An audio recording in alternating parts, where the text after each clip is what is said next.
They were being hunted, not by bill collectors or nosy neighbors. No, this was bigger, darker. Nicholas Cassotis, a decorated Navy JAG officer turned government lawyer, told his wife Mindy that the threats against them were dangerous. Too dangerous not to do something to protect themselves. Shadowy forces, unnamed enemies watching their every move. They weren't safe in Virginia. They weren't safe in South Carolina. They weren't even safe in Savannah, Georgia. They weren't safe anywhere for too long. So they ran. Again and again, packing up everything they owned, disappearing in the middle of the night, switching phones, switching cars, living like fugitives. All because Nick and his brilliant mind had been contracted on a secret government assignment, building a cybersecurity app with Microsoft. Well, part of it. It was so classified, Nick only got to work on a portion of the project. No one knew the entire scope of it, but someone wanted to know. Enough to hunt Nick down and force him to spill the details. They became the Starks, changed their names legally, left the last name Cassotis behind, because only then could they stay ahead of the people trying to kill them. And then there was Jim McIntyre. He was the shadow in the shadows, the one Nick told those closest to him about. Jim was guiding them, an FBI handler or maybe something even more covert.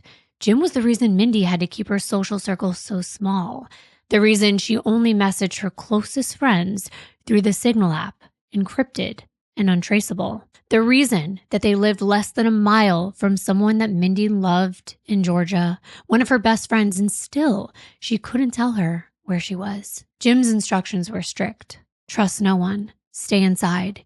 Even hospitals weren't safe. Their own family could be compromised. It sounded like Nick was paranoid, but when your husband is a seasoned prosecutor who works in the Pentagon, who are you to doubt him? Mindy trusted Nick wholeheartedly, and she loved him deeply. Everybody did. Her own parents, Frank III and Betsy Mabane, considered Nick a son of their own. So all of them listened. They lived in fear, and they followed his lead. Mindy lived every day of her marriage trapped in this invisible web of enemies, of moves, of secrecy, not knowing what would come next. And then one day in late November of 2022, Mindy wasn't feeling well. Nick told her parents that her blood pressure had been spiking, and while Jim warned them against trusting doctors, she was 8 months pregnant at this time, so she eventually checked herself into a small birthing clinic. It was just supposed to be for a few days, just long enough to get it under control, but she never came home. How terrifying. And Nick left her in the care of professionals that he thought he could trust. But when he went to pick her up on December 1st, instead of a reunion, strangers met him at the door. They told him she had died suddenly, a stroke. No goodbye, no body, nothing. Just like that, she was gone. And the worst part, he wasn't even allowed to see her. There was no proof, nothing at all, just turned away with a promise that they'd be in touch. The next time he saw her, it wasn't really her at all. It was just a box, ashes, handed to him in Alabama by someone he didn't even know. No paperwork, no death certificate, nothing to hold on to. Just a stranger's word that these ashes were Mindy's. And if that wasn't tragic enough, within weeks, Nick was gone too. An email landed in Mindy's parents' inbox. It wasn't from him, but from his security detail. How cold. Nick had been in a terrible accident, and sadly, he hadn't survived. And just like that, Mindy's parents had lost not only their only daughter, but their son-in-law too. 2 lives cut short, and a mystery that sounded like something out of some kind of horror novel. But here's the thing about horror stories. They always have a twist. Because as unbelievable as the story already sounds, it's nothing compared to the truth.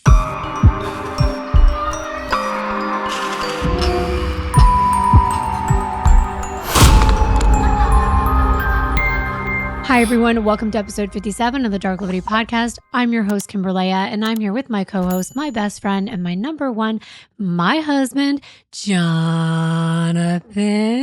Hi, Darklivity is the dark downward slope into the degradation of the human mind and the consequences that such darkness brings to light.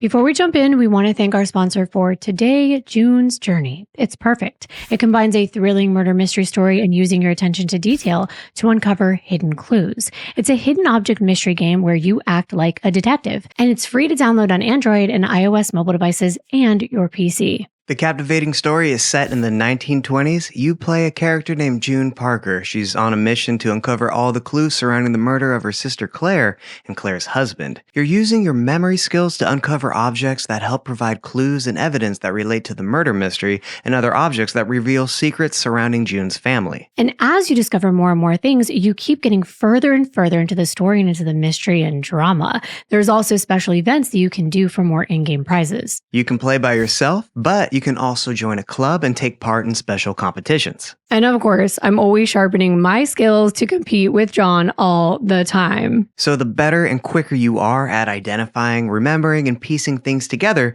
the more the mystery will unfold. It's a great way to disconnect from your everyday stressors and take a break to another world. And playing June's Journey is a good way to take a break from writing and editing. Exactly, but it's challenging our mind at the same time. And I've added more to my mansion. It was undergoing a facelift for 12 hours the other day, and look at it now. I also added a big teddy bear to the lawn. I love tending to my garden and adding new items all the time, and I feel accomplished after playing, and I didn't even have to leave my chair. We're really excited for you to download June's Journey for free by clicking the link below in the description or scanning the QR code on screen. And thanks again to June's Journey for making today's video possible. Now let's get into the case. We have to get serious because this case is mind-blowing in a bad way. It's one of the most confusing and horrific ones that I think we've dug deep into in a while. And that's because of how twisted it gets. So let's start with Nick. If you met Nicholas James Cassotis on paper, he looked like the kind of man that you'd want on your side. Boston University, Northeastern University School of Law, a commission in the U.S. Navy JAG Corps. That's the Judge Advocate General's office, the lawyers of the Navy. And by his mid-20s, Nick was stationed in Norfolk, Virginia, wearing crisp uniforms, saluting and advising commanders on military justice, and he even worked in the Pentagon, brushing shoulders with senior officials, the kind of place where you get used to walking past walls lined with American flags and gold stars. He had the resume, the education, and the charm. Nick wasn't just a lawyer. He was a storyteller in courtrooms and conversations, even in casual settings, a creative writer that spun details in a way that captivated an audience. In his spare time, he liked writing short stories that he would share on Reddit, and some of them garnered a lot of attention. One was even pitched to producers in Hollywood to become a feature-length film. He had it all. He was a total catch. So it's no surprise he got married so quickly after meeting his future first wife, Heather Bassett. They met on eHarmony. Since Nick was way too busy at the time to be out meeting people in person, he was working as a Navy prosecutor, even traveling all the way to Italy for his job. But despite the distance, they hit it off right away. She actually went out there to meet him, and it was really romantic. They even got a little puppy together and named him Rusty. Nick's new wife was beautiful, loving, and just as accomplished as he was. She worked for the federal government in the Department of Commerce, and eventually they moved to Washington, D.C., so Nick could take on the new role at the Pentagon. No one really knew exactly what he did there. All Heather knew was that his job was called Code 13. And the newlyweds looked like the picture of stability. A Navy man, his wife, plans for a family. They wanted children. Nick, more than anything, wanted to be a father. But soon Heather discovered that she had a medical condition, PCOS, and that made conceiving difficult. They were successful once, but that pregnancy sadly ended in a miscarriage. They tried and tried, but that stress cracked their marriage. Eventually, Nick began accusing Heather of being unfaithful, talking to other men, specifically a guy from her work named Anthony Thomas. Nick said he saw a message exchange from the two of them that was on Facebook Messenger, and that was more than something between two coworkers. His suspicions seemed to be confirmed when Heather later on gets remarried to this same guy just one day after she and Nick got divorced. But it's a claim that Heather always firmly denied. Nick had grown distant in their marriage. He was controlling, according to her. And by the end, it just totally collapsed. Their divorce was ugly, and the court ordered Nick to pay Heather a $1.5 million judgment. It wasn't alimony. It was supposed to come from the future sale of their marital home at 3805 Adrian Drive in Alexandria, Virginia, where Nick was still living at the time. He agreed to the judgment, which made it seem like he had some serious money, or at least he had access to it. Rumors even swirled that he had stock options tied to Microsoft that he landed after leaving the Navy. $32 million in a trust, to be exact, and bank statements shown in court proved it. But whether he had the cash or not, he never paid Heather a dime. Heather later described him as toxic, someone who could just walk away from obligations without a second thought. But exes tend to look at the negative, so that's to be expected. When they ran into each other years later, after she remarried and was pregnant, she said the encounter was painfully awkward. It was really just the way he looked at her pregnant belly, but it made sense. Nick had always wanted to have a child. Maybe he felt slighted, who knows. What she did know was that moment felt very telling, like he wasn't the man she thought she had married. But as it turned out, her story was only one chapter in a much darker book. Because behind Nick's polished degrees and sharp military bearing was a man already sinking in debt. If he had millions, that money wasn't his to touch. It was locked away, hidden, out of reach, only accessible if he gave in to every demand from those forces we told you about earlier. By the mid-2010s, he had another problem. When Nick left active duty, he started leaning on an old female friend of his he met in the Navy named Cameron Nelson. She felt obligated to help Nick because he heroically took a deployment for her when she was unable to do so, which was a very generous gesture. That was the Nick she knew. Kind, caring, and generous almost to a fault. So she felt indebted later on, and Cameron and her husband agreed to help him. It started small, a couple $1,000s here and there for necessities. He couldn't tell Cameron details, but enough to understand that he was in a real bind. But by the time Cameron realized how far it had gone, Nick had racked up nearly $200,000 on her credit card. She trusted him. She thought it would only be used in emergencies, but I guess for Nick, his life was one big emergency because of the threats. Can you imagine handing somebody your card just to help them get by, and then years later you realize they racked up a bunch of debt? No, I feel like it's very disrespectful, but it seemed like Nick had no other choice. Cameron eventually cut him off, but she never got her money back. On top of that, he still owed Heather $1.5 million, leaving Nick's entire life balanced on a financial house of cards. Nick owed money everywhere, but still he managed to keep up his appearances, telling people he had worked at Microsoft, carrying himself like a high-powered lawyer, bragging about stock options and big paydays that always seemed just about to happen. This is where you start to see two Nicks. There was the Nick on paper, the Navy JAG officer, the polished lawyer, the man with stories of high-level cases and classified secrets. And then there was the Nick off paper, the man living off other people's money, dodging debts, making excuses, and having to spin stories to cover their tracks from the people out to get him. That duality is crucial because it will help explain what's coming. But before we get too deep, we want to tell you about Mindy's nightmare. But first, we need you to know who she was.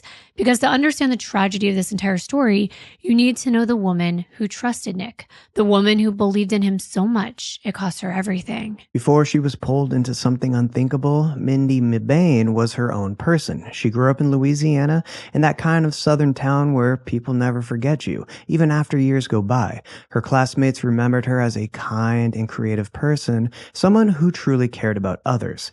Mindy had this softness about her. She wasn't the loudest in the room, but she was the one who noticed if you were sitting alone, who wrote you a card, and someone who really listened. She had that in common with Nick, and not just scribbling in notebooks, but crafting stories, building something out of words, and that creative drive stayed with her into adulthood.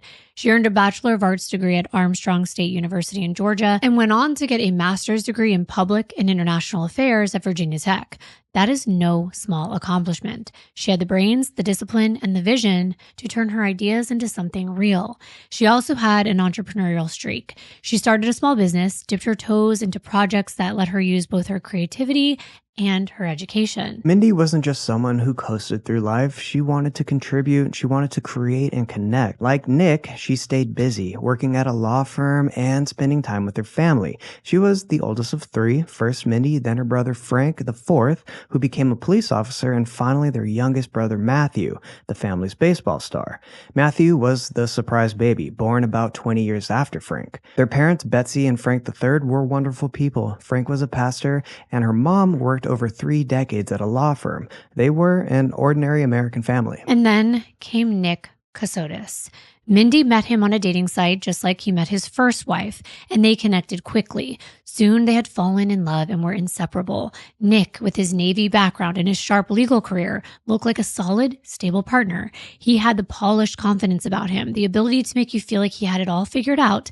And to someone like Mindy, who was thoughtful and deeply invested in the people that she loved, that was magnetic. It had only been about a year since his divorce when he and Mindy married on October 9th of 2016 at Morven Park in Leesburg, Virginia.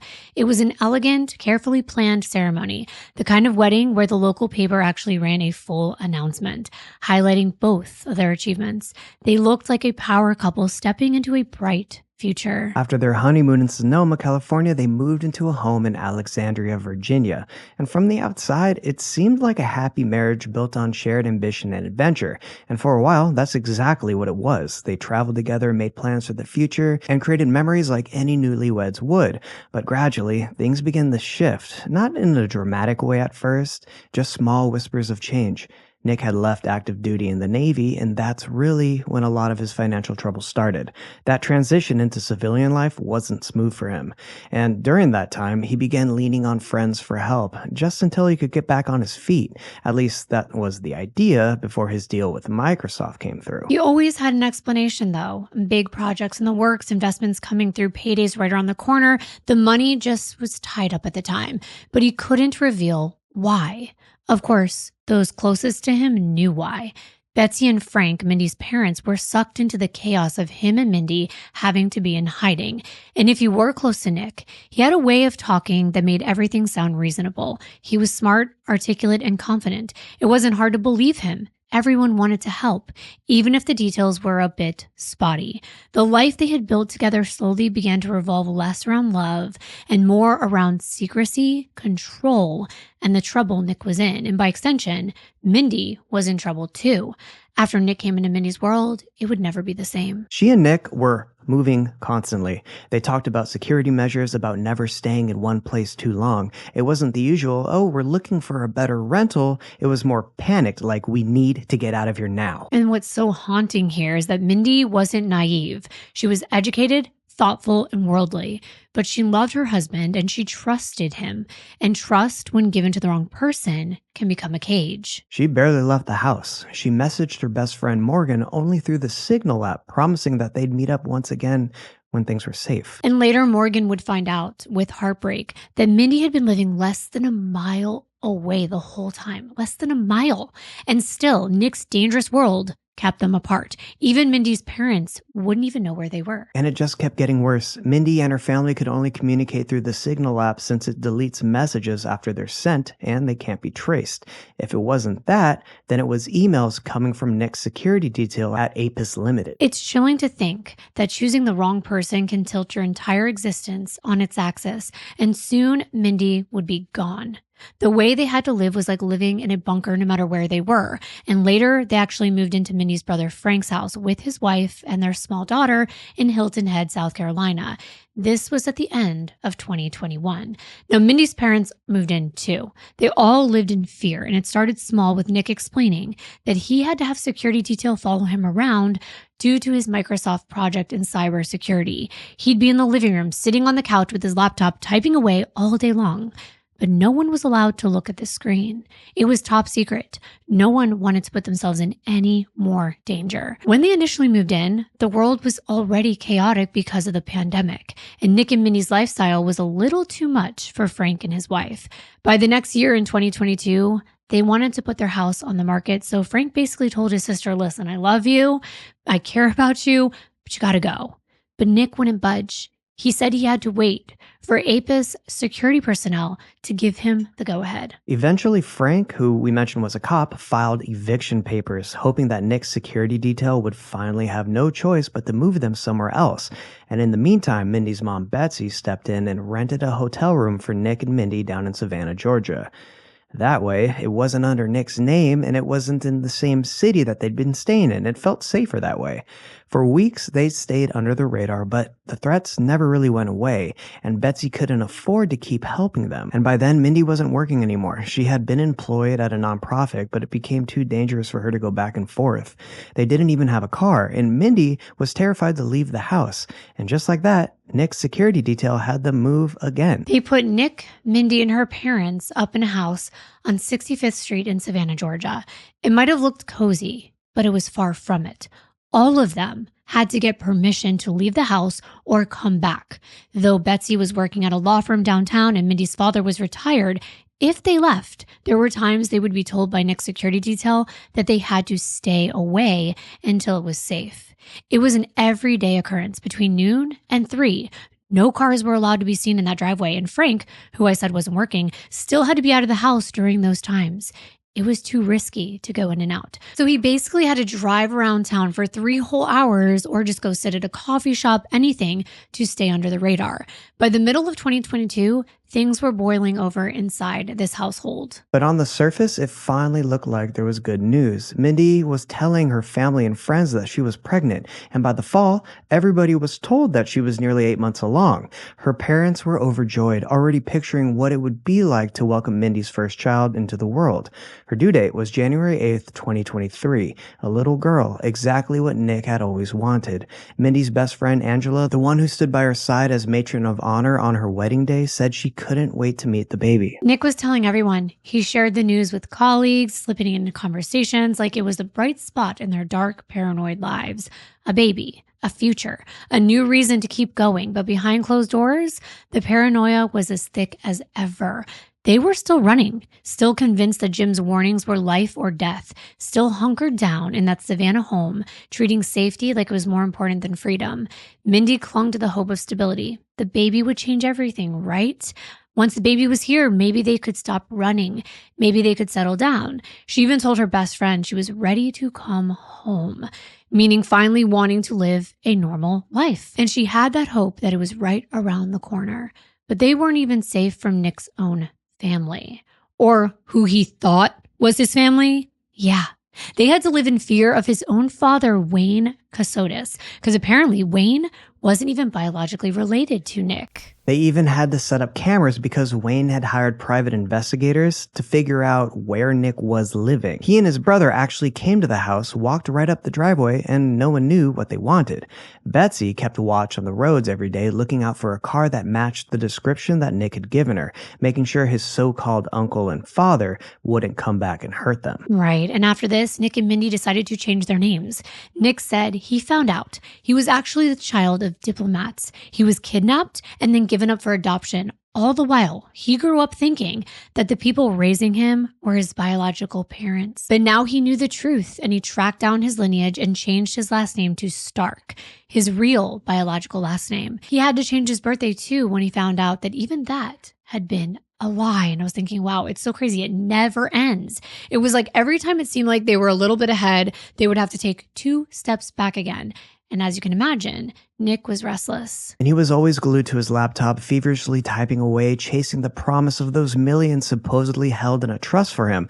It was like he was stuck on a hamster wheel, all because of Jim McIntyre, the guy we mentioned earlier, the one supposedly running this undercover project. Jim kept telling him what he had to work on, but never gave him the full picture. It was like he kept dangling a carrot over Nick's head.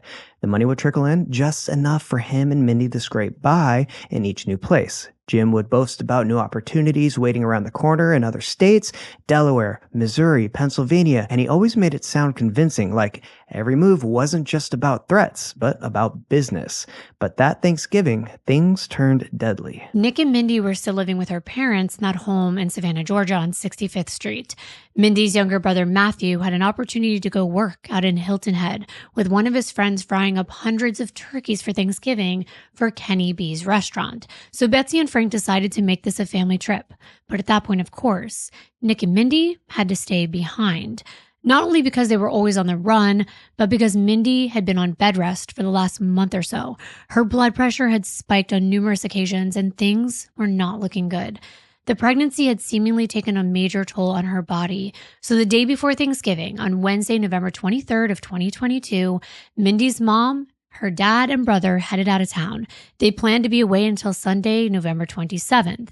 And when they left, Mindy was pale, weak, and not herself. Nick had told her they needed to be careful. Remember what Jim always said about hospitals. But Mindy wanted to make sure that she and the baby were safe.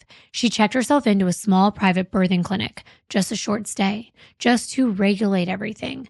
By now, Nick had purchased a vehicle. It was a Ford Explorer, so at least they had a way to get around.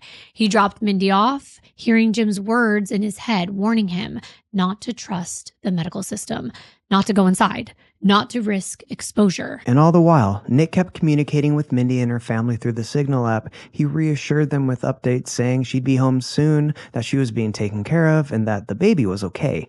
But by the end of November, Mindy's parents had come back into town, and on the 30th, her father had to go in for hip surgery. So he stayed overnight, and on December 1st, he's back at home. Nick offered to take care of him. Frank couldn't make it up and down the stairs, and Betsy had to go back to work. Nick was juggling everything, taking care of their dog, trying to make sure Mindy was okay, and now even taking care of her father. And that same day when Nick went to the clinic to get Mindy, they told him that she was gone. She'd been transferred to a hospital. Not any hospital, a military hospital on a base, since they had TRICARE and Nick had been in the military. Well, he was terrified. No, anywhere but there, he was thinking, because their cover would be blown. Mindy would be in danger. That was the worst news that he could have gotten, or so he thought. Nick drove to the hospital to find out how Mindy was doing, and instead of guiding him to her room, they informed Nick that Mindy was gone. Strangers at the hospital told him she had died, and she had suffered suddenly from a stroke, complications from her high blood pressure. In an instant, she was dead. Not only Mindy, but their unborn baby, too. It's unreal. The grief hit him like a tidal wave. He wasn't even allowed to see her. There was no goodbye. No final moment holding her hand and comforting her. It was just emptiness. Nick was then left to deliver the news to her parents that their daughter was dead, their grandchild was gone, and just like that, the future that they'd been clinging to disappeared. It was heartbreaking. Her family wouldn't have been able to see her anyway because they couldn't enter the military-based hospital to begin with. But now they couldn't even lay her to rest because someone at the hospital told Nick that he would have to wait for news and that they would be in touch with the next steps. So he went back to the house and came through the door bawling his eyes out. Betsy ran to him asking what was wrong. She could hardly make out what he was trying to say. Through the tears, he was finally able to say the words, "Mindy is not coming home." Betsy didn't really understand what he meant by that, but by the way he was crying, she knew it wasn't good. Eventually, he was able to relay the worst news they could never have expected, that Mindy had died. He let them know that he had been texting her, everything was normal, and then he wasn't getting responses. So we thought maybe she had been being treated or she fell asleep. But when he went there, of course, he was told that she had died. Everyone was in a state of shock. They were all grieving and trying to make sense of it all. Nick told Mindy's parents that he planned to go back to the hospital the next day to get some answers, and that they even planned the possibility of having a memorial. But of course, her parents deferred to Nick since he was her husband. And as always, he would take care of everything. He always did. The next thing Nick told Mindy's parents was that he had been informed that she'd been hooked up to all kinds of machines at the hospital. At one point, she said she needed to go to the restroom, so the staff removed the lines and monitors, and the nurse stepped out for just a moment to check on another patient. When the nurse returned, Mindy was back in bed, unresponsive. Later, they informed Nick that they determined she had suffered from a stroke. Later, he gets another shock. Mindy had been cremated without his knowledge or permission. I mean, it does not look good. It looks like someone was hiding something, like that she didn't really die the way that they said she did. Because now they couldn't even do an autopsy. Nick said the next thing he knew, they were giving him an address all the way in Alabama, and he drove there as fast as he could, only to be met by a strange man on the side of the road. This guy just hands over a box. That's all. And inside is Mindy's ashes. No paperwork, just ashes. For Mindy and Nick's friends, the shock was overwhelming. Angela got the call directly from Nick. His voice was shaking as he told her through the tears that Mindy had passed away. And one by one, Nick reached out to everyone in their lives, sharing the news of the tragedy. He said he didn't know how to move forward and that they had lost everything. The week that followed was a blur of confusion and sorrow. Just days later, Nick had thoughtfully rented Mindy's parents a condo in Hilton Head at the beach and country club. It was gated, secure, and upscale, and generous of Nick. It's the least he could have done when they were dealing with everything they were. They packed up, leaving the Savannah house behind, and Nick followed them in his Ford Explorer. They drove for miles, trying to process what they had just learned happened. But before they could even begin to grieve, another tragedy struck. This time, it was Nick. When he left them in Hilton Head at their new condo, they expected they'd see him again soon, but they didn't. Less than 2 months later in February, they got this cold, attached email from Nick's security detail. It said that he'd been in a severe car accident and he was in critical condition. Okay, can you imagine getting an email about someone you care about, someone you love, and it's something this heavy and traumatic? Just black and white, email, push send. It's crazy. Betsy was beside herself. She wrote back and asked if they could see Nick, but they refused. They didn't even know where he was. And weeks went by, and another email comes through, and this time it's informing Frank and Betsy that their son-in-law didn't make it. Nick had died. Another cold and heartless email, detached, informal, and devastating. It was so much loss and tragedy and so much grief. Even before the deaths occurred, all the moving around and the hiding and all the threats. And now it looked like they'd probably been killed, both of them. And maybe it was Jim McIntyre, but no one knew his name. Of course, there were suspicions. Could it be that coincidental that Mindy and Nick just died in a car accident and a medical condition? All of those years of being on the run, it looked like someone had finally caught up to them. And it should have been the end of the story, but it wasn't, because the truth was still hiding in the woods. So let's go back to December 2nd, 2022, just one day after Nick had gone to the hospital looking for Mindy. Remember when he was turned away and they told him they'd be in touch, only for him to later find out that she was gone and reduced to ashes? Well, the woods in Liberty County, Georgia were still and quiet, broken only by the crunch of boots against frost.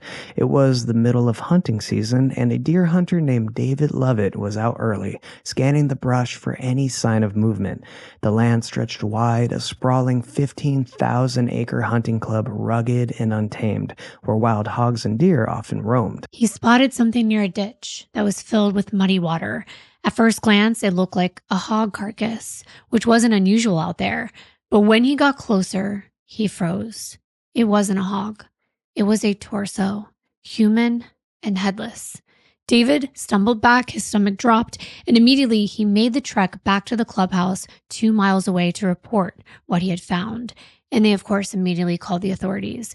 Within hours, sheriff's deputies and agents from the Georgia Bureau of Investigation, the GBI, were on the scene, with David showing them where the torso was located. Then the authorities taped off the woods and combed the ground for evidence. This area of Portal Hunting Club intersects with Jones Road near the city of Riceboro on the Liberty and McIntosh County border. The torso was found about 650 feet down, unclothed and caked in mud. The victim was lying on their back, and the technicians had to wade into waist-deep muddy water just to retrieve it. But the horror didn't end there. As investigators spread out across the property, another hunter, Philip McCullough, reported that he found something else. Not far from the ditch, just off the road about 2 feet in the thick brush, he spotted an upside-down tote, a big plastic container. It's the kind that you use to store holiday decorations. It was a Husky brand yellow and black tote, and next to it was a knife with a red handle. It appeared to have a sanitizing wipe wrapped around it. Considering what everyone in the area knew had just been found there, the hunter thought this had to be connected. So, of course, he alerts the on-site officers, and they collected everything as evidence to be analyzed at the crime lab. Then the very next day, on Saturday, December 3rd, the horror continued. Phil, that same guy who had found the tote, was back out there, and this time being questioned about what he had discovered. Later, when he returned to the hunt about 2 miles from where the torso had been found, he noticed something unusual again. Only about 20 yards off the road, he saw a buzzard circling in the air, so he went to check, thinking it might be a deer someone had left behind, but instead, he came across a severed human right leg. At that point, the race was on. Authorities called in cadaver dogs and search teams, desperate to locate the rest of this unidentified body hidden somewhere in the woods. Over the next couple of days, they scoured the area, and finally, a canine alerted and a second human leg was located. It was the left one, matching the right leg that was found days earlier. Now, this one was in much worse condition. It appeared that, unfortunately, animal activity had occurred in the lower area, including the foot, which had been decomposing and filled with maggots. Eventually, that same canine alerted again just down the road. Another container was found inside some bushes. It was open, and when they looked inside, there was a red substance at the bottom that they believed was blood. The pieces were starting to come together, and I don't mean to be cold. I'm not just talking about the pieces of this victim's body, but the pieces of the puzzle. They were all coming to light. It appeared that this dismembered body had been put in these plastic containers, driven out to the middle of the woods, and scattered all around this very large property. It was a miracle that they even found this much. But the search wasn't over yet. The same canine, whose name was Koa, started alerting on the other side of the roadway, and that's where they found the lid to that plastic container. At this point, handlers were told to bring him back to where the torso had been found, because clearly this dog was onto something. And one by one, he was picking up scents and leading them to new discoveries. When they returned him to the original area, Koa alerted again, this time inside a ditch. So he started digging, and when authorities checked, they uncovered women's clothing. A dark blue long-sleeve Merona brand shirt in size medium, a white camisole top in size large, gray boy shorts with a white stripe down the side in size large, and a pair of white Amazon Essentials underwear also in size large. These items were stained with what looked like blood, and they were torn and cut in many different pieces. And then, as they started to look around, they realized there was a bunch of other pieces of evidence scattered all over. They looked up into the trees, and they noticed sanitizing wipes like Clorox wipes were hanging from branches. They found torn garbage bags in the area and lots more of those sanitizing wipes scattered all around, including a number of pieces of gray cloth torn and cut, but definitely out of place. Everything was wet since it had been raining, so they were trying to preserve as much evidence as possible by placing it in paper bags and bringing it back to the crime lab to dry out. The torso had already been removed and transferred to the morgue for an autopsy to see if they could determine a cause of death. It still had part of the neck and the arms, but there was no head, which posed a major problem since dental records are usually the fastest way to confirm an identity. So investigators tried the next best thing. Right there on the scene, after cleaning the victim's hands, they attempted a rapid digital ID by placing the fingers on a scanner, but nothing came back. The fingerprints weren't in the system at all. Did you know that most people never get fingerprinted? I know I was as part of DARE when I was in 5th grade. Did you get fingerprinted? Yes, I got fingerprinted inside of the DARE program as well, but I always had a feeling that the DARE program was, well, yeah, to teach kids about the harmful usage of drugs, but I always thought they'd get your fingerprints to put you in the system at an early age. Well, I mean, is that wrong to be in the system? I don't know. Like some people want to be or want their kids to be in the system in case they go missing. Because then they have the fingerprints. They know they can identify their children. Because if somebody's kidnapped at a very young age, let's say a child is kidnapped and they're rapidly growing and you get their fingerprints early enough, then possibly if somebody recognizes a child or they think that it's them, they can take the fingerprints to identify them. Let me know in the comments if any of you had your fingerprints taken when you were a child. They had no way of telling who this poor woman was. And I have to tell you something that some of you might find triggering. I find it to be interesting, but they immediately called in a forensic entomologist, Dr. Edward Mondor, a bug doctor, an insect expert who can tell by the cycle of a maggot's life, the hatching, and the state that they're in when the body is discovered, an approximate time of death, which is, like I said, very interesting to me. He told the authorities to immediately gather up as many bugs as possible and boil them. because boiling them helps so that they don't curl, so they don't change, so they will be preserved the way they were when they were found. He then got on the next flight to come examine them so that he could give the most accurate time of death for this victim. Now, I give Detective Lindsay Smith from the GBI so much credit. This woman was able to get in touch with someone who had an outdoor kitchen. So in the woods, outdoor kitchen. She herself transported some of the maggots that were found on the left leg. She went there, she boiled them herself so they could be preserved immediately. And as much as you might think this isn't written in her initial job description, this process is used thousands of times because it's so important for time of death. And let's circle back to that because in the meantime, on December 5th, the search was still going strong. By then, 3 canine teams were out in the woods, and that's when the victim's head was finally found. Buried in a separate spot on the land, at least now, the remains were as complete as they could be. That's when Lindsay Smith made a call to Kelly Lawson, a forensic sketch artist who specialized in creating portraits from skeletal remains, even in the most difficult cases. This is absolutely amazing what they can do when they're incorporating the talent of an artist with digital technology. And her job was to try to create the most accurate version of this victim's face as possible. Something they could release to the public in hopes that someone would recognize her. But meanwhile, now that the head had been recovered, the medical examiner Dr. Keith Lehman was able to conduct a full autopsy, and what he found painted a gruesome picture of the victim's injuries. She had suffered 9 deep lacerations to her head. One of them was so forceful it actually fractured her skull. There were also cuts and bruises on her chest and abdomen, along with bruising on her arms and the backs of her hands.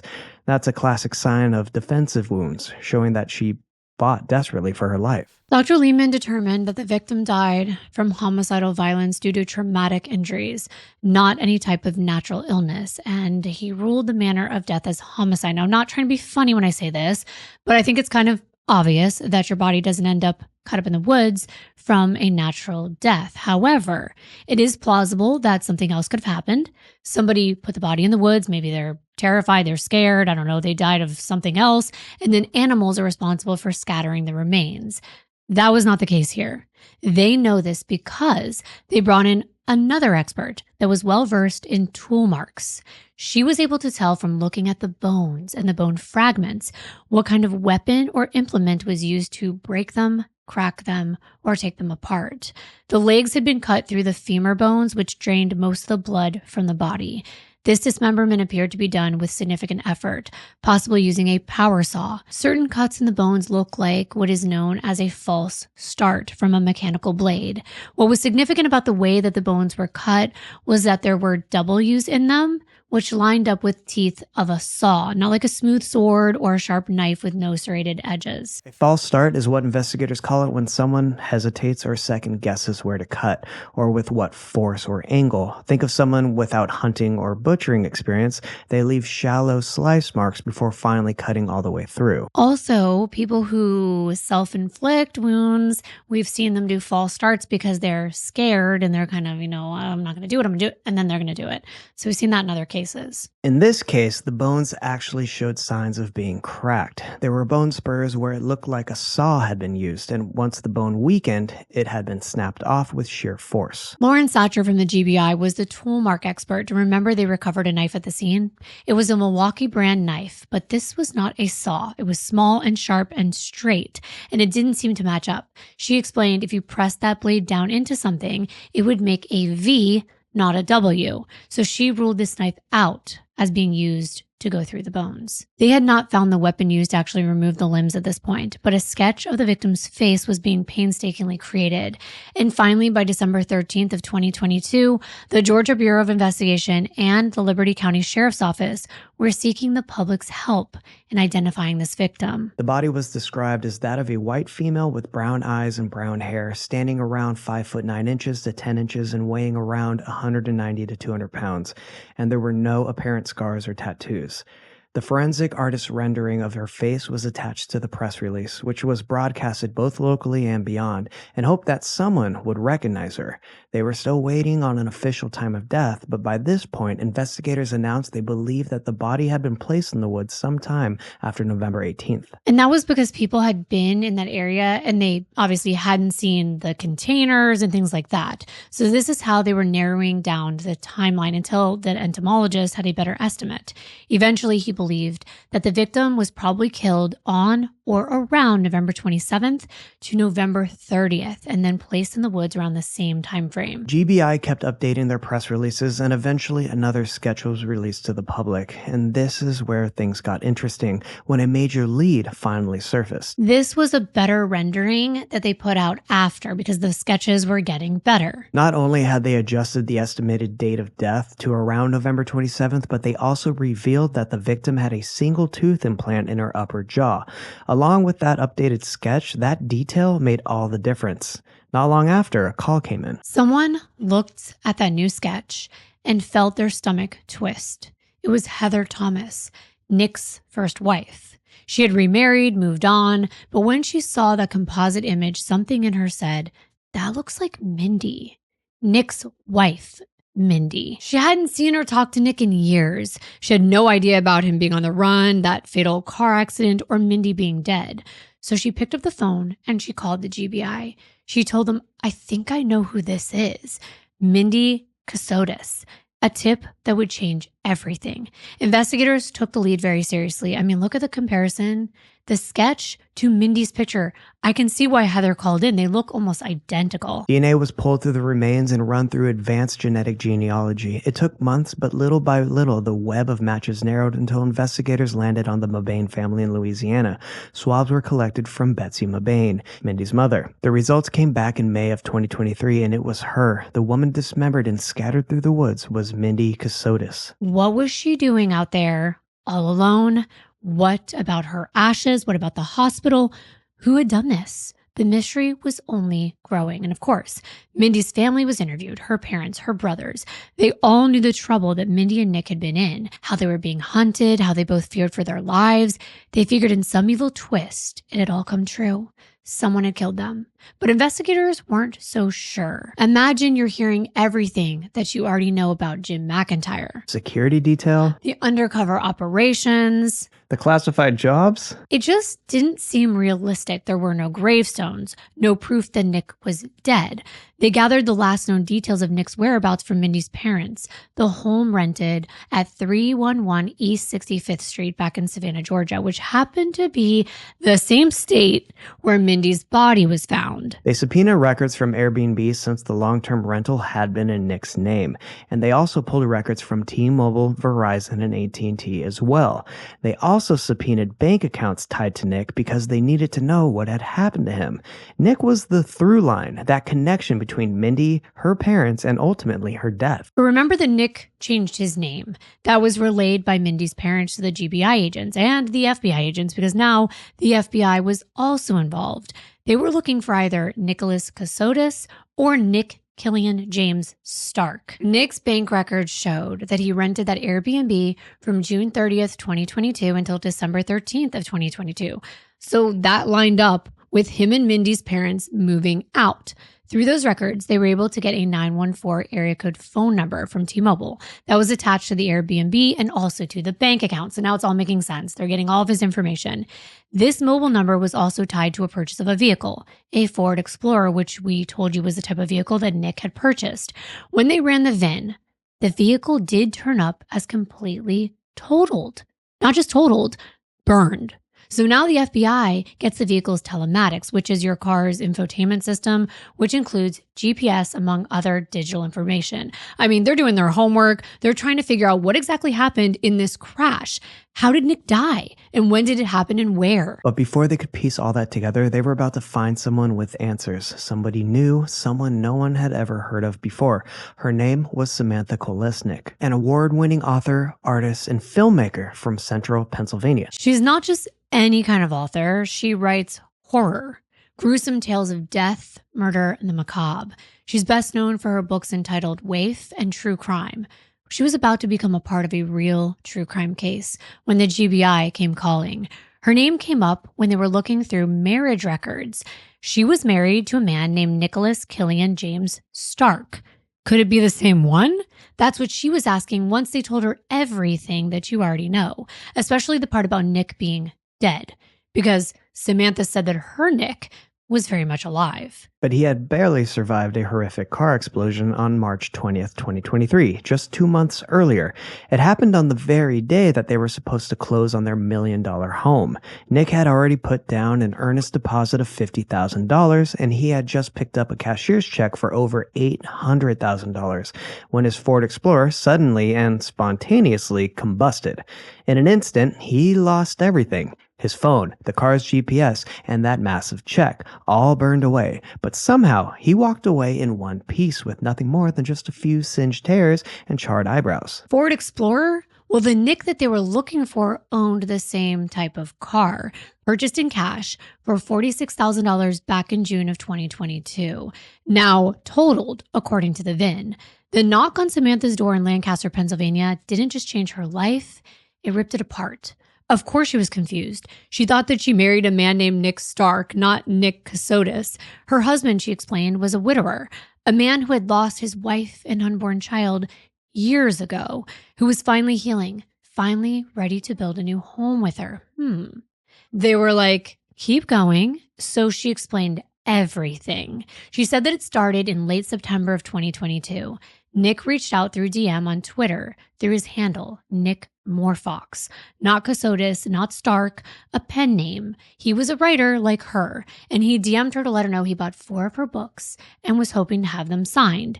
They started talking, of course, about writing and everything in between, about Nick's awards, and possibly about meeting up with Samantha at her next event. She had to be at least a little impressed because she kept talking to him. Maybe it was Nick's story, The Blood Accord, that was featured on the No Sleep podcast.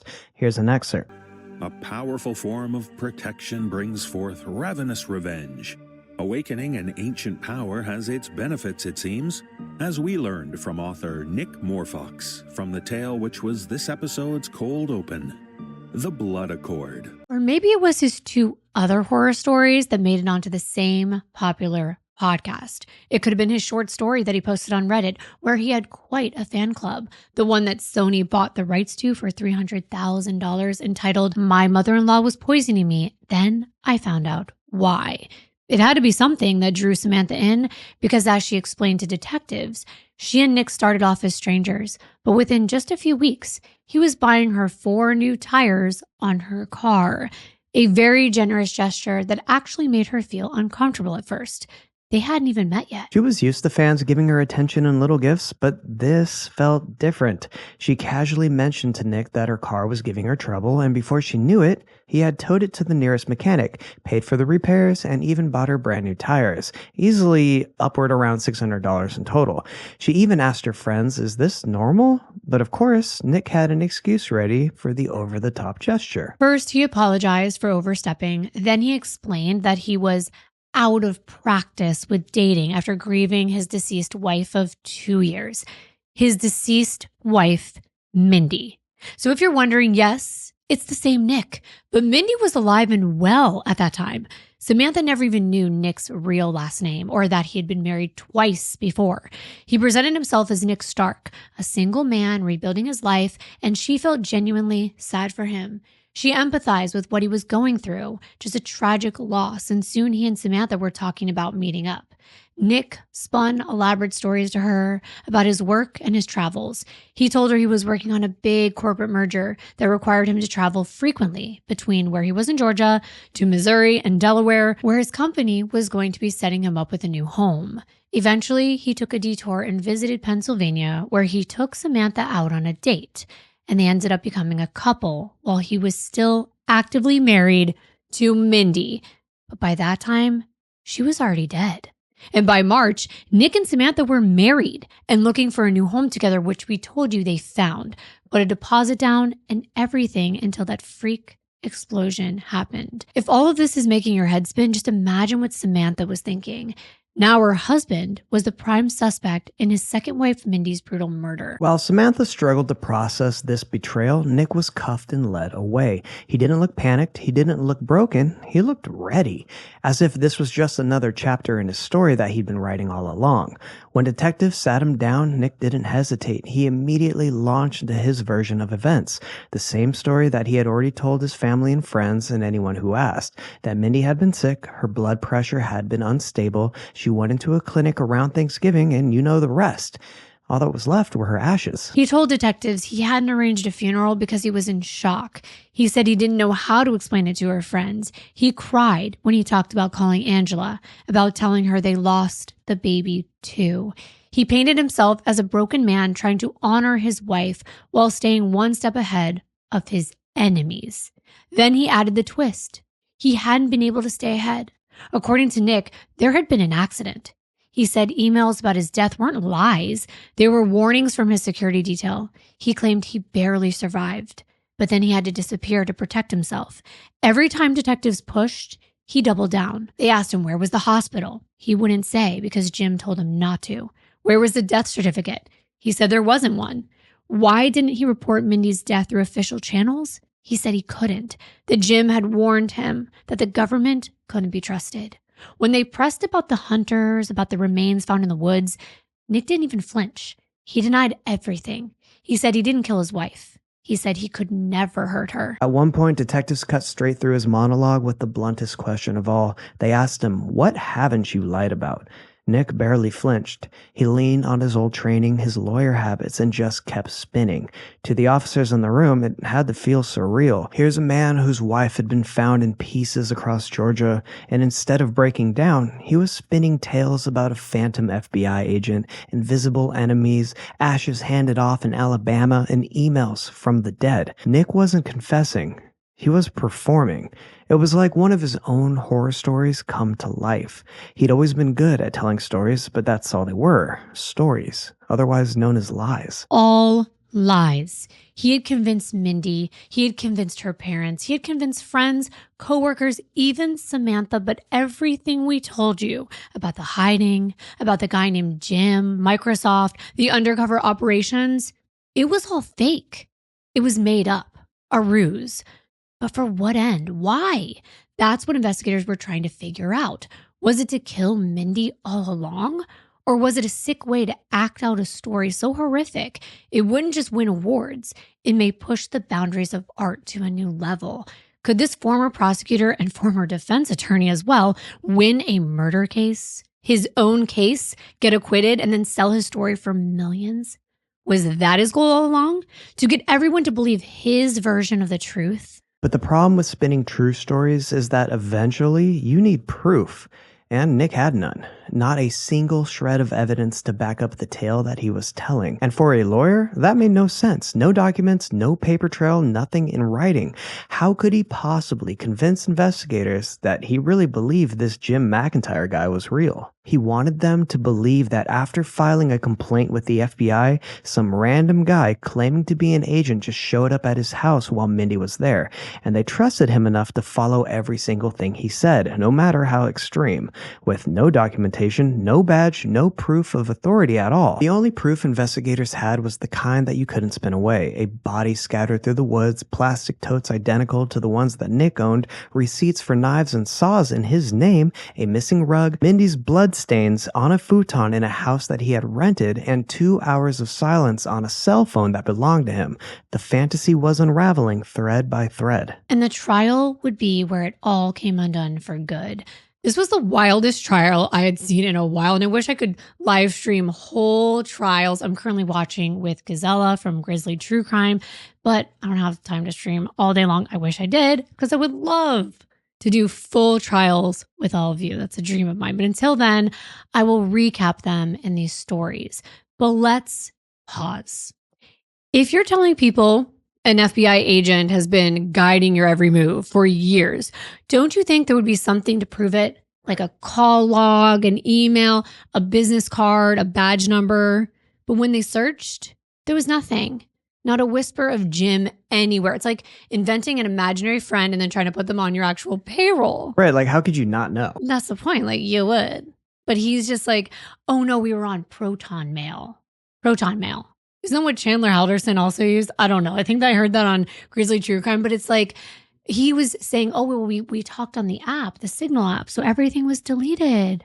No proof. And what blows my mind is he told Mindy's parents she died of a stroke, told her boss it was sepsis, told her friends it was blood pressure. It was like, pick a story, Nick. If you're going to lie about something that big, at least stick to one version. But no, he handed out causes of death like they were party favors, acting like none of these people were ever going to talk to each other. Right? It sounds like desirability bias, where it's like you're going to change your answer based on who you're talking to. Oh, he was definitely doing that. And you know what else is so dark? The medical examiner confirmed that Mindy wasn't pregnant at all. No, she was not pregnant. And that's heartbreaking and concerning for so many reasons. For one, people were excited for them. Her parents were already picturing having a grandchild. Her best friend was planning baby gifts. And Nick used that. He let everyone believe a new life was coming, and then he used it to double the grief when he would say, "We lost the baby too." And I feel like that's so evil to lie about a child just so that you can control the narrative to your own tragedy. But didn't Mindy tell people that she was pregnant? She did, but apparently this was a lie that Nick made her perpetuate. He would say that people hunting them would take pity on them if she pretended she was pregnant. And I feel like that's really nasty. Or it was said that possibly Mindy told Nick she was pregnant because he maybe threatened to leave her if she wasn't pregnant. We know that Heather, his first wife, couldn't get pregnant fast enough. And we didn't mention this yet, but Samantha, his third wife, guess where they went right after they got married? A preconception appointment at a doctor's office to see if she was able to get easily pregnant. But with Mindy, wouldn't her parents know that she was pregnant if considering she was living with them? Sadly, we do get to hear from her dad at the trial, and like many fathers, he trusted his daughter, and he also knew that women don't all present the same way when they're pregnant. And then there was his phone. We're talking about Nick's phone. It was shut off for 2 hours the exact morning that they believed that Mindy's remains were scattered in the woods on November 29th. He's got a lot of explaining to do. I mean, what are your thoughts? Because I asked this to you, Jon, and we're going to save our opinions till afterward, but feel free to write yours in the comments. What do you think's going on right now? The trial was just last week in August of 2025. Liberty County, Georgia. Grand jury formally indicted Nick on 12 counts, including the murder charges, malice murder, and felony murder, as well as multiple counts of lying to authorities and concealing a death. When the trial began, the prosecution and defense painted two completely different pictures. On one side, Assistant District Attorney Lori Bayo portrayed Nick as a calculated liar, a man who, she said, had purchased saws, knives, and totes before killing his wife, then scattered her body in the woods and tried to disappear into a new identity. They had the receipts and they had the timeline. They had the hunters, the DNA, the bloodstains, all the proof they needed. And as for Jim McIntyre, he didn't even exist. He was made up like something ripped straight from Fight Club. It was all in Nick's mind, but whether he actually believed it, that was something the jury would have to decide. And on the other side, Nick's defense attorney, Douglas Weinstein, leaned hard into the fantasy. Sure, he admitted he lied here and there, but he said that those lies weren't covering up a murder. They were survival. He told the jurors that Nick had been manipulated by Jim McIntyre, that he lived in fear, that paranoia, not guilt, explained his bizarre behavior. Jim did exist, they said. He was just so good at conning people and so good at hiding that even the prosecution and all their investigators couldn't locate him. In fact, authorities only questioned one Jim McIntyre, just one. The defense attorney said it didn't seem like a thorough investigation. Instead, the defense argued that they pinned everything on Nick just because he was Mindy's husband. They argued that the case was entirely circumstantial. No eyewitnesses, no smoking gun, no forensic evidence directly linking Nick to the crime. And then the witnesses took the stand. I think the saddest part was when Mindy's parents testified. The wool was definitely pulled over their eyes for sure. Her poor father, here's what he had to say about why he never asked to see Mindy's body. Were you concerned where her body was? I've given that a lot of thought. Being a minister, I know once someone dies, I know they've gone to be with the Lord, and I really didn't need to see her body. I wish I could have said goodbye, but after she was dead, that wasn't her. So it was no reason for me to really clamor to go see her body. And her mother was the sweetest. I mean, too sweet. So trusting. She broke down when she told the court about finding out from Nick that her daughter was dead. Can you tell the jury what happened when he got home? Yes, I heard him come in the door, so I came bouncing out, and I was like, "Hey, how's Mindy doing?" And he just started bawling, crying hysterically, and talking, and I really couldn't even understand much of what he said. So I said, "Please come out and sit in the living room, the den or whatever, and tell us what's wrong." And so that's when, all I could really understand was she's not coming home. So, and he met Mindy. Is that when he told you? Yes. And when he said she's not coming home, did you understand what he meant when he first said it? No, not really. The way he was crying, I figured it was not good. Okay. So. Did he eventually tell you she died? Yes, and he did not know he didn't know exactly what had happened. He said he'd been texting her all morning and she didn't answer, so he thought she was sleeping. Okay. At that point, when he told you that she had died, did you have an opportunity? Excuse me just a minute.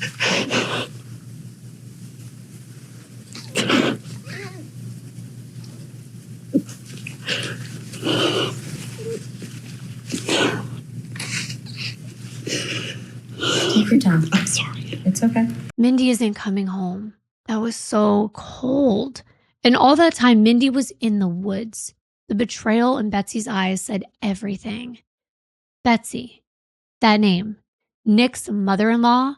Well, a version of Betsy made an appearance in his best-selling short story. That's true. By the way, the court record showed that Sony really did acquire the rights to Nick's story that he posted on Reddit, the one about the mother-in-law poisoning her daughter-in-law. He did get $300,000 for it. But did he use that money to pay off the debt he owed Cameron or his ex-wife Heather? No. According to the prosecution, he blew it on the car that he would later blow up on purpose and on the rented home where he killed Mindy. In Nick's short story, the character Betsy kept poisoning her daughter-in-law's food every time she came home to visit with her husband Craig. It never failed. Now, I'm not going to read you his entire story word for word. I will link it below, though, but I'll give you the gist of it. Ready? This is Nick's short story that Sony paid him for. Just keep that in mind. In summary, it went like this. The first time the daughter-in-law, who isn't named in the story, noticed that her mother-in-law was poisoning her was when she and her husband Craig were about to go on a hike in the national park. Her mother-in-law, Betsy, also the name of Nick's real mother-in-law, made lunch, and the daughter-in-law was throwing up for 2 hours. Next, it was when Craig rented jet skis to explore a lake in the next town. But again, after Betsy made them food, the daughter-in-law could barely move for 2 days. No one else was ever sick. So the daughter-in-law got suspicious. She confronted her husband Craig about it, and he said he'd handle it. The next time they went to visit Betsy, the daughter-in-law still didn't trust her, so she brought pizza so that Betsy didn't have to cook. But the daughter-in-law briefly left the room and realized Betsy could have put something in her slices. So she switched plates with Craig, and he was sick for 3 days afterward. When she finally admitted what she had done, her husband Craig was so angry with her, angrier than he'd ever been. She'd never seen this side of Craig before. He shoved her into a wall, threw her over the couch, and she ran out the door not even wearing shoes. After Craig's 47th call, she turned off her phone. And 2 days later, when she turned it back on, there was a message from the police. Craig was dead. His mom, Betsy, shot him after he broke into her home and attacked her. The daughter-in-law learned that her husband Craig had been married once before. His former wife died on a hiking trail, and Craig collected her life insurance. His mother, Betsy, was always suspicious of her son. She believed Craig killed his ex-wife. That was why she kept poisoning the new daughter-in-law's food to ensure that every time Craig tried to go out alone with her, she would be too sick. The daughter-in-law found the life insurance policy that Craig took out on her without her knowledge and realized that Betsy was only trying to protect her. I'm sorry, Sony. You should have saved your money. Too late. But so many people loved this story. And I know that was merely a summary. What a twist. It really wasn't that good, in my opinion. But honestly, the actual version is honestly nothing to brag about. I can't believe it got so much traction. We were very surprised.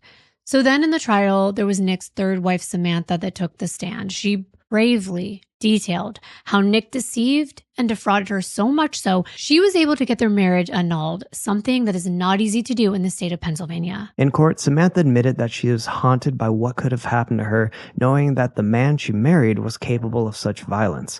Her testimony was devastating for the defense. She came across as an innocent, credible victim, and she showed the jury just how calculated and far-reaching Nicholas's deception really was. I mean, I'm sure some people lied to their casual friends, but it's another to build an entirely fake identity and marry somebody under false pretenses. And it was all laid out. Texts, DMs, call logs, everything turned over to the police. She cooperated fully from the start. I mean, white lies, I'm sure it happens, but the prosecution also delved into the forensic evidence tying Nick to the crime.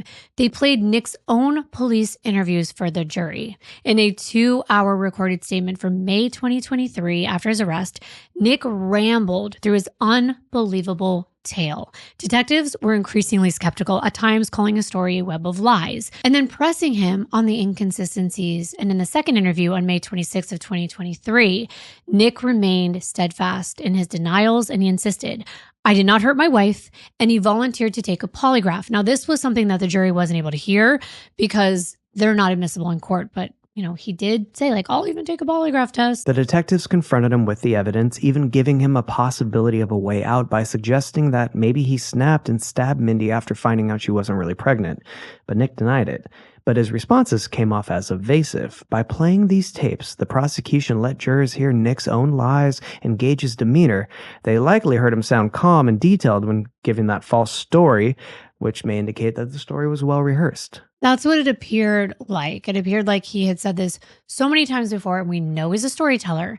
And then there was the CCTV footage and the receipts from his bank statements, and investigators discovered that on November 28th of 2022, just one day after his in-laws came back from their Thanksgiving trip and believed that Mindy was in the hospital, receipts show that Nick purchased a 7-piece game processing kit. This is what's used by hunters to butcher deer. And this was from Bass Pro Shops. The next day on November 29th, he was seen on surveillance buying a Milwaukee brand utility knife at Home Depot.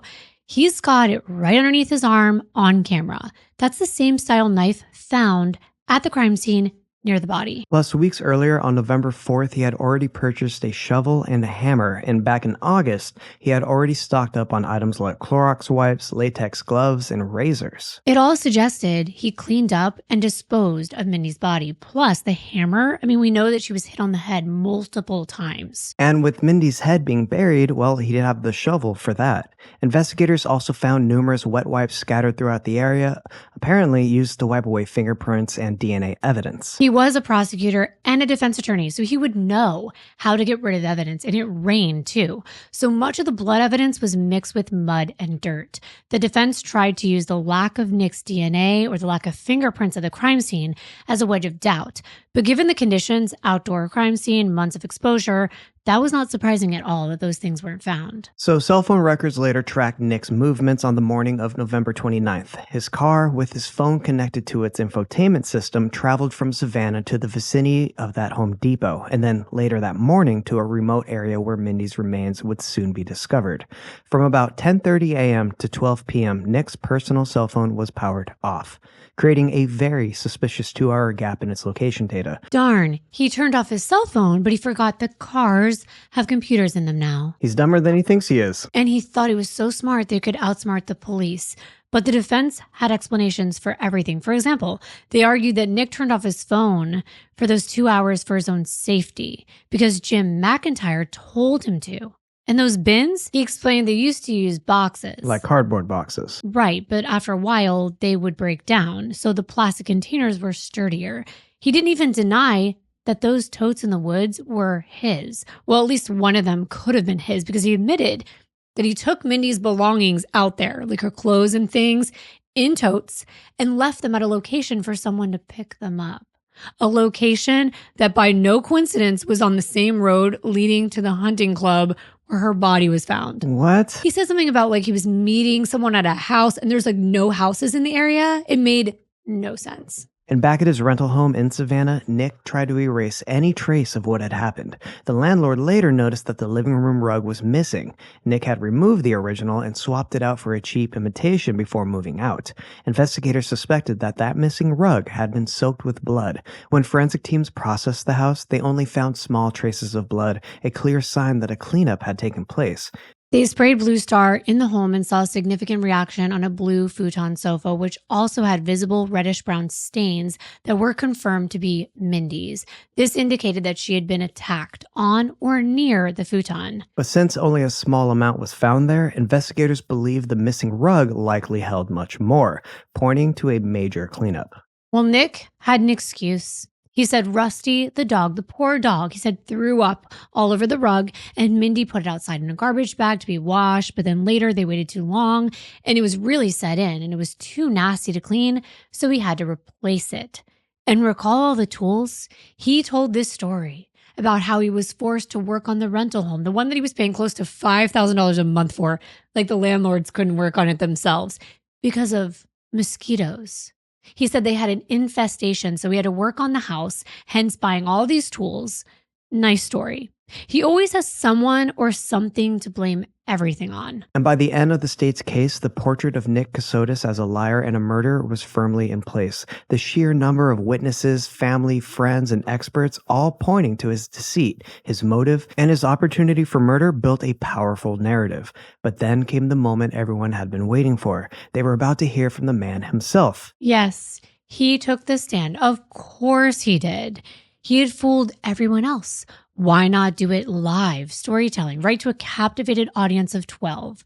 The jury. As a former attorney, Nick felt confident that he could explain himself. On August 13th, 2025, he told the jury his story in full.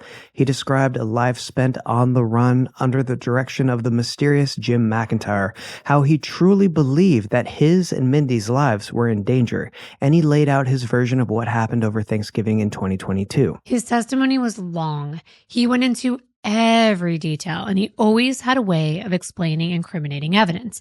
He admitted buying the knife, the shovel, the deer saw kit, but he said those purchases were unrelated or they were just innocent. He told the police that the deer kit was a Christmas gift for his nephew, and yes, he agreed he traveled the routes shown in all of the cell phone data, but he claimed it was all under Jim's instructions for innocent errands, 50 miles away from his home, where she ends up being found. I guess he thought that Jim was framing him? He even admitted to turning off his phone on November 29th, but claimed he only did it on Jim's advice, supposedly for safety because of banking hacks that were happening at the time. But of course, there is no record of any of that. And Jim, he never took the stand. Nick said Jim was so good at what he did that he fooled him too. He admitted he felt dumb, duped, and that he doubted Jim was even his real name. No, it's Nick. That's Jim's real name. On cross-examination, ADA Lori Bayo confronted Nick with his own resume. She pointed out that he had not one, but 2 law degrees. He had a JD and he had an LLM. He was a JAG officer, someone who of all people would have known how to obtain documentation or evidence if events truly happened as he described. She was so good. Her questions, her mannerisms, her sarcasm, it was perfect to break him down. No, ma'am. That's all he would say over and over again. Like she had it all wrong. Yet Bayo pressed him hard. Nick didn't have a single piece of paper to back up his claims. Nothing to prove his supposed employment at Microsoft. Nothing to confirm the hospitalization or death of his wife. If Mindy really died in a hospital, where was the death certificate, the medical records, even the name of the hospital? Nick had nothing credible to give. Most damning of all, Bayo pointed out that if Jim McIntyre was truly real and so central to Nick's story, then why hadn't he even subpoenaed Jim to testify? Why hadn't he hired a private investigator to try to track him down? Nick basically was sarcastic back to her, and he was like, I thought that the state would do that, but it looks like the prosecution really didn't care that much to find Jim. That answer likely didn't sit well with the jury. It made Nick sound evasive and sarcastic rather than genuinely heartbroken or worried about this killer that was supposedly still on the run, the person who really hurt his wife Mindy all along. He also asserted on the stand that he never laid a hand on Mindy and that he couldn't possibly have cut her up because he was afraid of blood. Yes, This was his excuse. He said, ask any doctor that's seen him. He can't stand the sight of blood. I think they would have if they could find a doctor who had ever seen him. The prosecution in turn implored the jury to use common sense. She acknowledged that the state didn't even know every detail of how Mindy was killed, since only Nick was there. But they knew who was last with her and who had all the motive and opportunity. She offered a theory, though, that resonated. Maybe Nick became enraged because he discovered that Mindy was not actually pregnant, like you mentioned. If, for instance, he realized there was no baby and that Mindy knew if he found out that she wasn't pregnant, she would lose him. She said this could have been the trigger that led Nick to kill Mindy. Now recall, we already said he left his last wife, Heather, because she couldn't have a child, so he needed to move on from Mindy and pursue Samantha. Even if the jury didn't fully buy that specific motive, the overarching motive of avoiding the $1.5 million debt that he owed to Heather and running off with a new lover was compelling. And it was backed by evidence. They knew from Heather and others that he was fleeing financial ruin, and from Samantha that he was remarried very quickly. He would love bomb the crap out of these girls. That's what he would do. The prosecutor ended by reminding jurors that every piece of circumstantial evidence, like pieces of a puzzle, fit together pointing at Nick, whereas the defense's alternative required believing in an elaborate, unverified conspiracy theory. And on August 14th, 2025, after only brief deliberations, the jury returned its verdict. They only deliberated for, I think, an hour and 15 minutes. Nicholas Kassotis was found guilty on all counts, including malice murder, felony murder, aggravated assault, tampering with evidence, and dismemberment-related charges. Nick was now 43 years old as he stood silently as the clerk read each verdict aloud. The court cameras captured him showing no emotion because it was really setting in. He wasn't a great storyteller after all. Or was he? The real story was much more horrifying. It was about a man who wanted so badly to be a horror writer that he stopped writing and started living it. He plotted, he performed, he spun lies like chapters, moving from one twist to the next, never caring about the cost. And the cost was Mindy's life. She wasn't a character in his novel. She was a daughter, a friend, a woman with her own dreams. And she deserved so much more than the fate he wrote for her. Immediately after the verdict, the court moved into the sentencing phase, since in Georgia, a malice murder conviction can mean life without parole. Mindy's family and friends stood before the court to give their impact statements, each one laying bare the pain and loss Nick had caused. Mindy's sister-in-law, Megan McBain, looked directly at Nick and called him a sociopath, a psychopath, and a murderer, voicing the family's grief and their deep anger. Then it was Morgan Paddock who spoke through tears about how she is still haunted by the loss of her dear friend and by Nick's grotesque behavior in the aftermath. Now, surprisingly, Nick's father, Wayne, and his mother, Linda, and by the way, both of his parents, Wayne and Linda, they sat behind him in support the entire trial. And they were actually his biological parents. He wasn't adopted. He wasn't stolen. He wasn't a child of diplomats.